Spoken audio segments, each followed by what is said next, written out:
हमारा और भौजाई का रिश्ता लगभग लगभग 25 साल पुराना है।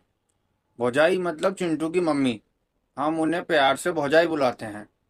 हम उनसे पहली बार 1957 के इतवार के दिन था वो, जब भौजाई की शादी हुई थी।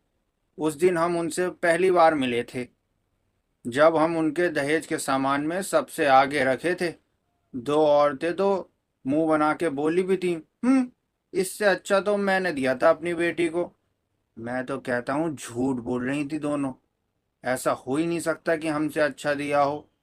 हमें भौजाई की माताजी सबसे बड़े बाजार से खरीद कर लाई थी, वो भी 189 रुपीज में। कितने का? 189। उस जमाने में हो सकता है कोई हमसे बढ़िया चम्मच। पूरा स्टील का सेट था, उसमें सबसे बढ़िया चम्मच हम ही थे। भौजाई को तो पहली नजर में ही हम पसंद आ गए थे। इन्हें सबसे पहली रसोई में हमें ही इस्तेमाल किया था। उनकी सास तो उंगलियां चाटती रह गई थी कि वाह बहू, क्या दाल बनाई है आज तुमने। भौजाई इतनी खुश थी कि फूले नहीं समा रही थी। बहुत प्रेम दिया भौजाई ने हमें, बहुत प्रेम दिया। सारे बर्तनों में सबसे पहले हमें धोती थी और अलग टांगती थी। कभी हमें बाकी बर्तनों के साथ नहीं रखा, कभी नहीं। हमेशा अलग टांगा हमें। आज तक कभी किसी को उधार भी नहीं दिया। सिर्फ और सिर्फ अपने पास रखा हमें। सारे बर्तनों में सबसे प्रिय प्रिय हम ही थे भौजाई को।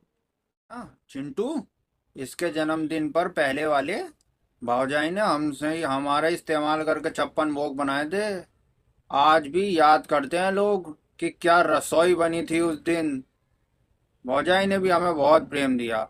हमने भी भौजाई को बहुत प्रेम दिया। कभी चू चपड़ नहीं करी, कभी हम पर जंग नहीं आया।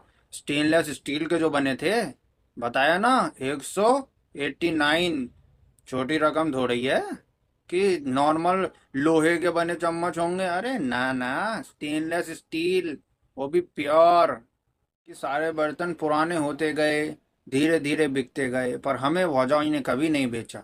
हमेशा अपने पास रखा। कभी हम फ्रिज के पीछे गिर जाते थे तो भौजाई पूरा घर सर पर उठा लेती थी ढूंढने के चक्कर में। माँ की तरह प्रेम दिया भौजाई ने हमें। आज हम बूढ़े हो गए हैं, 25 साल हो चुके हैं। भौजाई के पास नए तरीके के चम्मच हैं, नए सेट हैं बर्तनों के, जिसमें बहुत महंगे महंगे अच्छे अच्छे चम्मच हैं। पर आज भी घर की पहली रसोई हम ही चढ़ाते हैं। एक बार घर में चोरी हुई तो भौजाई ने सोने के सेट बचाने के बजाय हमें बचाया सबसे पहले।